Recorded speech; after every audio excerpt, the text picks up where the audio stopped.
Hello, everyone. My name is Ben Mosier, and you're listening to the Agile Uprising podcast.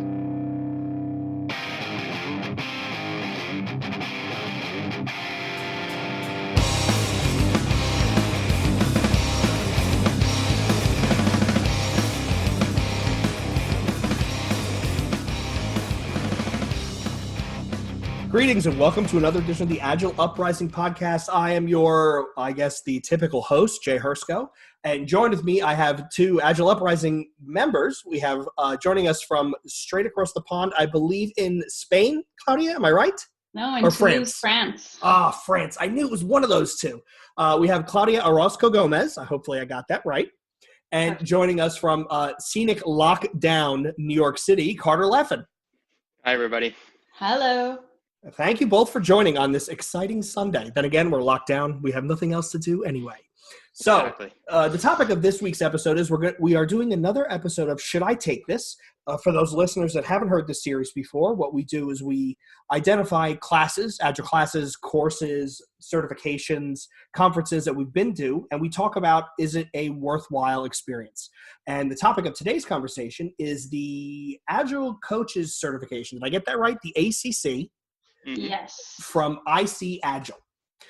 So I took this, I think, a year and a half ago. And Carter and Claudia, I know you're both fresh off the course. So I think this will be an interesting conversation because you're obviously going to remember more than I do.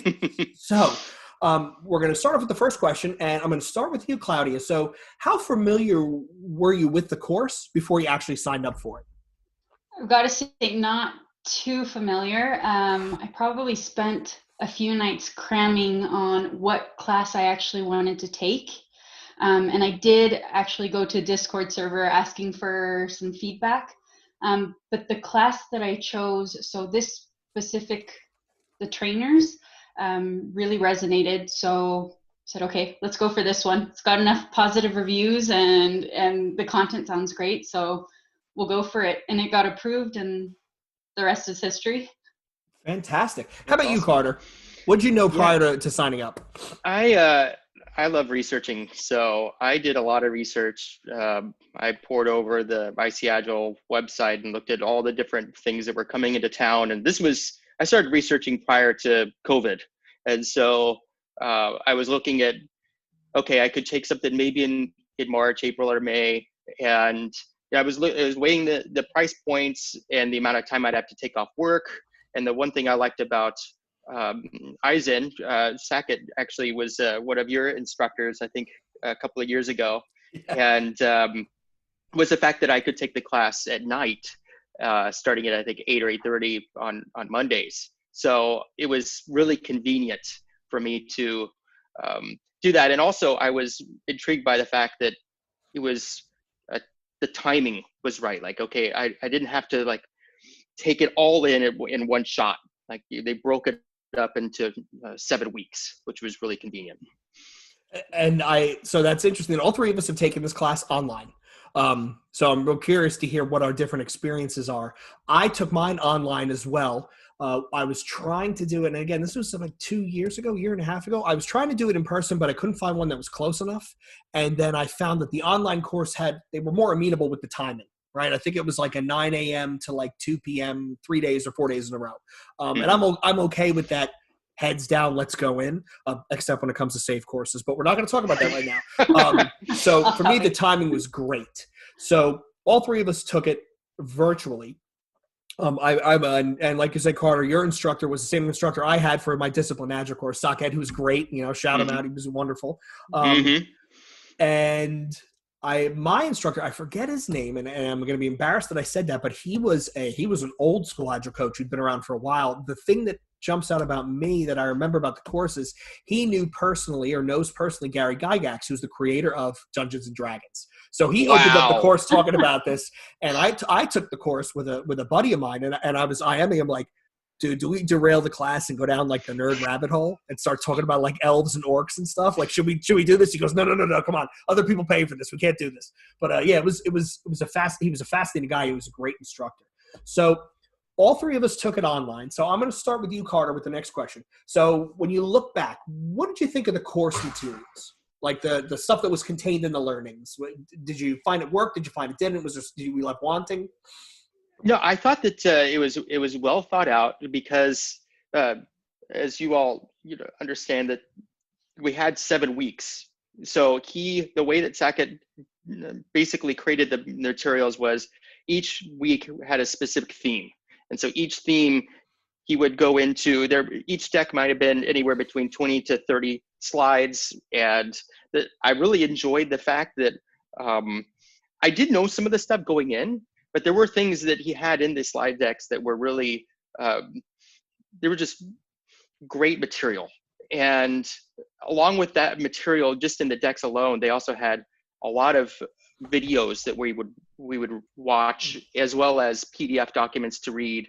And so it wasn't just, okay, come to the class and that's it. It was, you're doing stuff throughout the week and you're learning and you're discussing with your classmates, and there's homework. And I feel like the homework plus the extracurricular stuff really did help solidify a lot of the stuff that he was talking about in the class. And as you know, also, it's like the more you take ownership of the learning, the more you're going to get out of it. And that's something that I would share with anybody online. So, Claudia, I forgot to ask you, did you have a back-to-back course like me, or was it like Carter's where it was more spread out over a longer period of time? It was back to back, so it was 2 full days with a couple of hours pre-course work and post-course work. But I actually chose this course because it was supposed to be in person. So I was going to make a trip to London to it. Then #coronavirus happened. So they ended up being able to. So it was Agile Affinity with John Barrett and Rickard Jones, and they were able to turn around an in-person course to a remote course within like a few days. I don't know how they did it, but it was amazing. I was a little apprehensive about the fact that it was going to be online, because I just thought what we're going to learn, the course content, it seems so relevant to me in an in-person setting. And it actually was really, especially because it's really practice oriented. So there was a whole lot of theory, a whole lot of tools and techniques, and they somehow managed to create that sort of environment that you would have in person in an online setting. So I was really, really impressed by that, and so much practice. Like I don't know how I practiced so much coaching over the course of 2 days. That's great. Let me ask you, and I'll ask you both. So one of the things that my instructor did when I took the course regarding the materials, which I thought was great, is he was consistently breaking us into breakout rooms. Yeah. He would hit a button and we'd all go into separate rooms, and it was really potluck who you ended up with. And I thought that was, not only did it make it interesting, right, and it made it not challenging, but it kept you paying attention because it wasn't the same people talking all the time. Right. Let's be honest here. I'm the host of a podcast. I'm a little bit extroverted. I run the risk of running over people, right? So for me, it was a great learning experience. True, to be thrust into rooms with people I didn't know. And funnily enough, after those two or 3 days, I forget how many it was, I found I started to make connections with some of the people. Right, because in the breakout rooms, you start to have that. Tell me about what's going on at your job, and you go, oh my God, you're not going to believe this. And you tell them the story, and they go, oh, you think that's bad, and then they tell their story. So I thought that was really, really cool. The part of the materials I think that jumps out is probably the part of the materials that jumps out for everybody, and it's the stanches of coaching. Right, that is something where if you know what to Google, you can find it. If you've read Lisa Adkins's book, you're familiar with this. If you haven't read her book or know where to Google, you're like, what do you mean mentoring, facilitating? What do you mean? So I thought that was really insightful for me, because I noticed that I'm a better instructor than a coach. If we're being honest here. So for me, I'm always consistently trying to be aware of that, settle in the back of my head that, am I instructing right now, or is this a coaching moment where I'm instructing, or is this an instructing moment where I'm coaching, right? So I thought that was really, really insightful. Definitely. Yeah, I got a lot out of that. I had read Coaching Agile Teams prior, and listened and watched her O'Reilly class as well. But going through that with the rest of the class was really helpful, because getting to see their vantage point and was really enlightening. And I forgot to ask, how big were your classes? Claudia, how big was yours? I think there were about, I've got to say less than 15. So it was somewhere around 12 to 15 people in the class. Okay, So it so wasn't that big actually. it's a decent cohort size if you think about it. Yeah. Yeah, How that's about about yours, ours too. Carter? Same It's size? about 12 people. Yeah. And I'm going to ask you, Claudia, regarding the people who attended, did you find that they were all kind of in the same professional milieu as you? Were they coming from different So places? this is one of the things that I first asked. I like getting to know who I'm surrounded by, what they're about.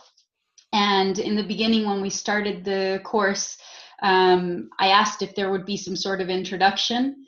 And the trainers purposely do not allow for introductions because they say Why? basically they want everyone to leave their egos at the door. And once you start getting into titles, what do I do? Where do I work?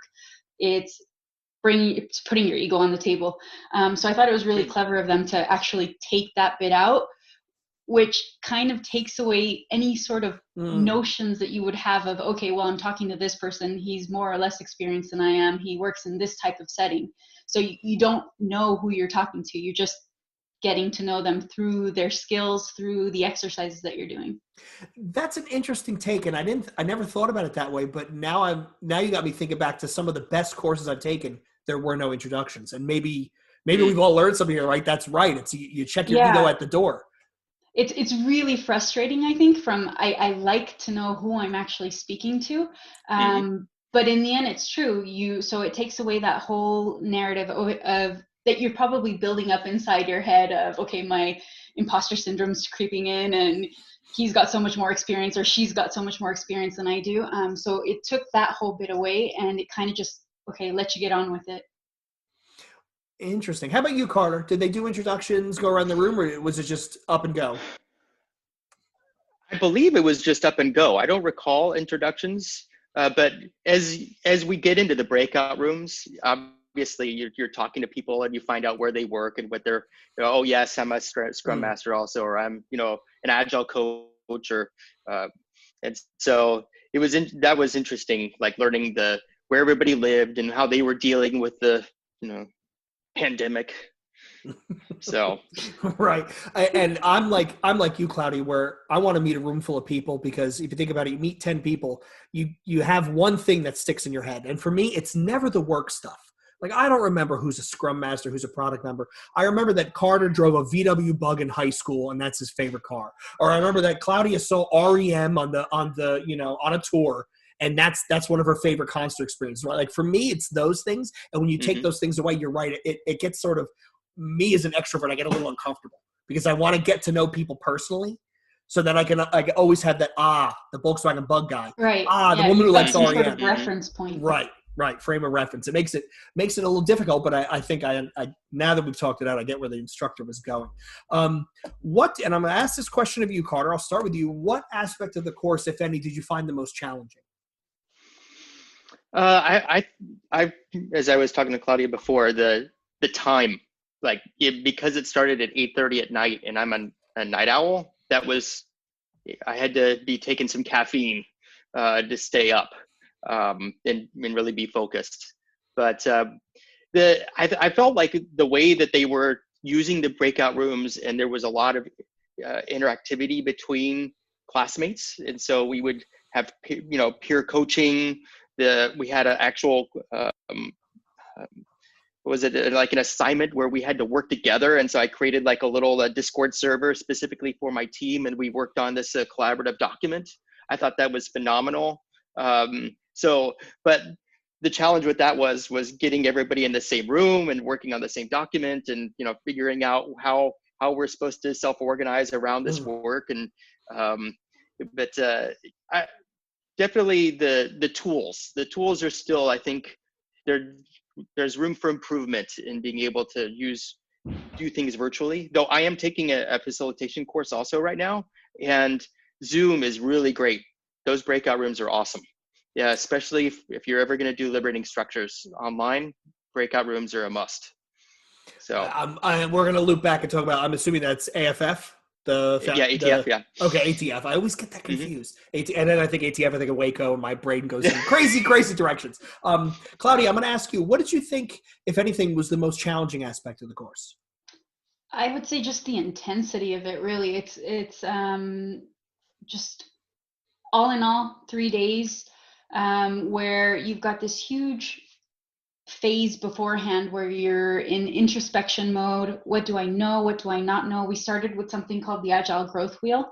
So it's got the whole sense of being a full coach. What does it mean? Where are you at? Which is what I wanted from it too. But then for 2 full-on days within the course, so many exercises and using techniques.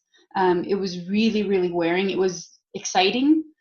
So the adrenaline was definitely running, but staying focused and keeping your coaching brain on for that entire time.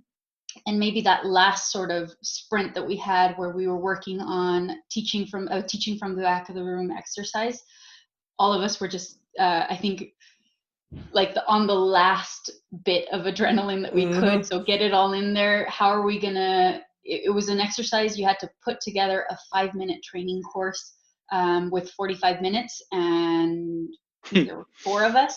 So getting that done within 45 minutes and delivering a 5-minute training course was just intense. When you think about it, this is something that we do all the time. So you've always got less time than what you think you're going to have to deliver, but just the adrenaline of it and the fatigue of the past couple days. It's like, all right, we just got to get it done. Let's get it out, and it's going to be as good as it can.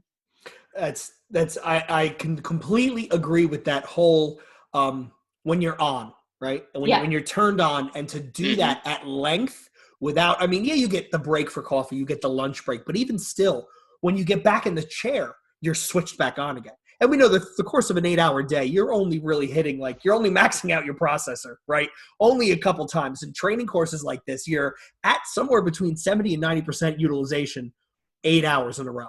And it's toasty, right? I'm assuming, Claudia, you were like me. You got home and you were like, or you turned off the computer and you were like, oh, I think I want a glass of wine and a nap, right? Like that's how you feel, right? It's you get completely mentally just waylaid.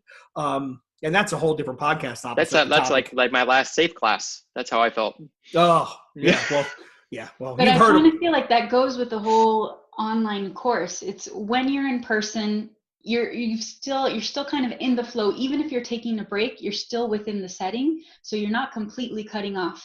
When you're at home or wherever it is that you're taking this online course and you're taking a break, you're completely cut off. Like I was at home, so for that 1-hour break time, I was with my husband and my daughter, and I couldn't be thinking about other stuff. I had to be there with them. So coming back to, it's like, okay, got to get it back on, got to get back into the flow. You're right. You're not, if you're in person, in a course in person, you're not really context switching in the sense that you're going to lunch, but you're sitting at lunch I'm sitting at lunch with Claudia and Carter, and we're both in the same course. So we're ostensibly talking something course related, or at least course tangential. Whereas I'm home, like I'm taking an online course next week, and I know that during the break, I'm not getting out of my chair. I got to keep my brain on, because if I get out of my chair, I'm going to get distracted. I'm going to want to check my work email, and then things are going to go sideways quickly. So you're right. Maybe we should do a follow-up on how to pay attention in remote courses. Okay, I make a note of that. We'll have you both back on to talk about that. So now let's talk about, and Claudia, I'm going to start with you again. Who would you suggest take this course? I don't know if it's particular to the course that I took or to the trainer's approach, but I would say anyone really who is looking to either mature their agile coaching or figure out what it is. I personally took it because I'm kind of at this crossroads where I'm trying to figure out, is what I'm doing coaching? Am I a coach? I don't personally call myself a coach. I feel like I work with teams of teams. I have been a scrum master. And I also wanted to know, can I call myself a coach? Even though I don't necessarily think about the label, but just the approach to, okay, analyze where you are. These are the different aspects of coaching. Where are you? This sort of gauge is a personal thing. So it helped with that. And I would say there were people on there who were far more experienced than I am. So it's just varying levels of experience, but anybody who is curious about or trying to figure out where they are in their coaching journey, it's relevant to them. Awesome. Yeah. Carter, same question. So I would say, so Scrum Masters should be coaches. It's part of being a Scrum Master is being able to coach a team, to be able to coach a product owner, to work with the organization to understand what Scrum provides them. And so I sort of went through to Agile coaching from a backwards point of view, because after I took my PSM1, I didn't know anything about ICAgile or Agile coaching. I understood you needed to be a coach. That's it. I didn't know anything about Agile podcast, uprising or what have you. And so I actually went and got professional coaching training through a couple of organizations. So I have like 90 hours of coaching training in class or virtually. And then as I started really understanding Scrum and Agile, I was like, oh my gosh, there's something called Agile coaching, like through ICAgile and, Lisa Atkins, and read that book. And so I was like, okay, I really need to understand how to coach in the Scrum. Like, I understood how to coach professionally in terms of like the client brings the agenda, you're not, but it's much different when you're in an Agile space and you have to sort of have that switch off the hats between being a trainer and a mentor and then being a coach also. And so facilitation and all that jazz. So I would say you should take the course if you are wanting to up your game as a Scrum Master, or you're an Agile team lead or what have you, and you want to be able to understand, well, what is the difference between being a mentor? A lot of people don't understand even just what a coach is. So if they don't have the grid to be able to say, oh, I am they think that just telling somebody, advising them to do X, Y, or Z is actually being a coach. You're not really. So, and I think it's a great springboard into understanding, okay, well, now I know how to do this coaching thing, or I understand that the rabbit hole is really deep. And where can I go from here? Do I want to be a team coach? Do I want to be a business coach? Do I want to be a transformation coach? Do I want to, get into Agile team facilitation? Do I want to, so there's so much you can do once you get through this class. And it's up to you where you want to, take your career. But I feel like it should be something that somebody does after at least a year of being a Scrum Master. They should look into taking some sort of real professional coaching class like this. I would okay, go after you, Claudia. After you. I would say that's one of my biggest takeaways is actually knowing, okay, so now I know more or less what an Agile coach is or could be. What do I want to do with this information personally? Where do I want to grow myself? Like, that's been one of my aha moments coming out of this. Okay, this is where I need or want to grow. Mm-hmm. I would agree with everything that both of you said. I think any Agile practitioner, this would be a great course, right? And like you said, Carter, and you said it yourself, Claudia, anybody who's looking to understand more about themselves and also where they want to go in their career, I think these skills come in handy. Once you introduce the idea, it's taken root, right? And now that there's that idea, you can then frame it and manipulate either in or around it.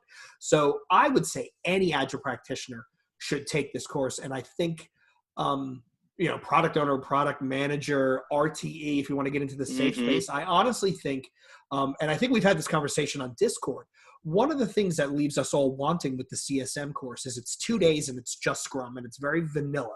Where if you think about it, Scrum Master is typically the entry point, the jumping off point for a lot of us in how we get into the world of agility. So Troy Lightfoot and I go back and forth. Now, granted, Troy's absolutely bananas. Love him to death. He's nuts. But him and I have talked about how if we had to design a course, how would we do it?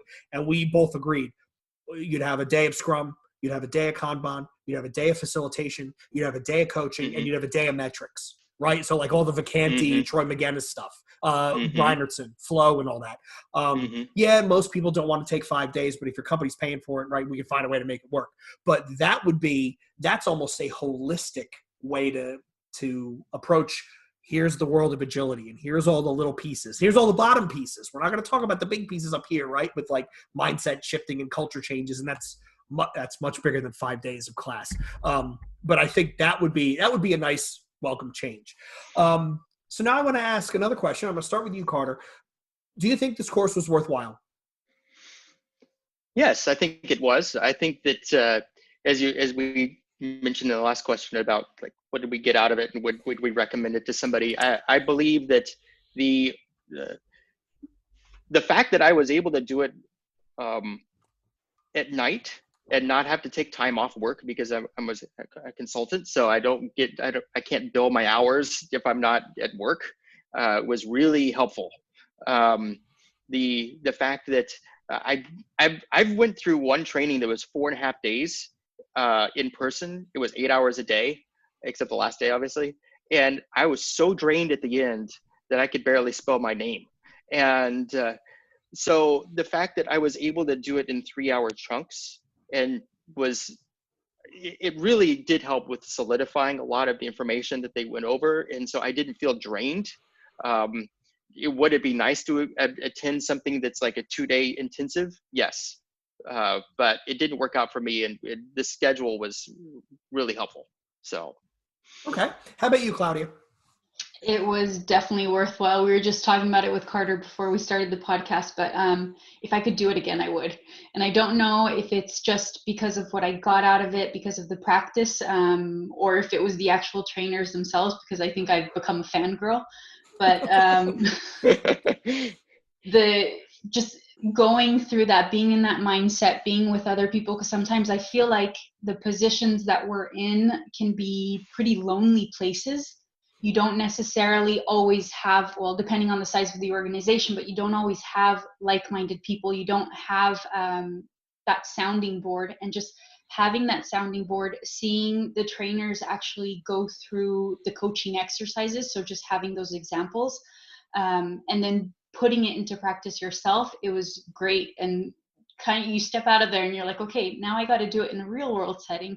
But yeah, I would recommend it. I would do it again if I could. And I think it was very, very worthwhile and valuable to me as a person. Awesome. Fantastic. Well, that about wraps us up. I do want to be conscious of everybody's time. It is a weekend. We do have, there's probably margaritas to be drank, and we all know I have yard work to do.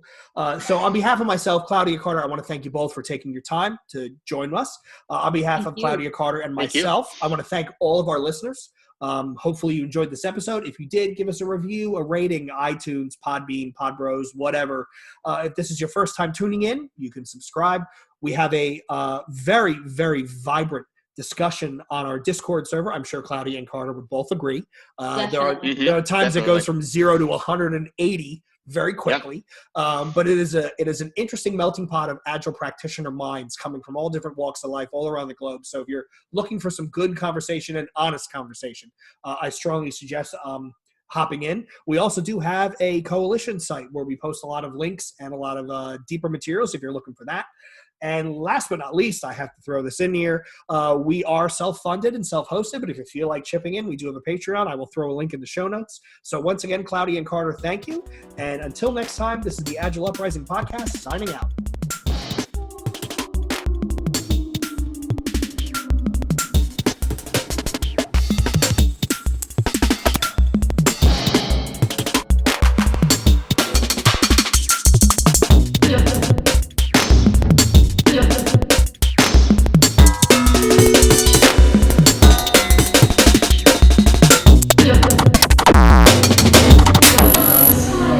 Got started in children with like a syringe full of AIDS blood.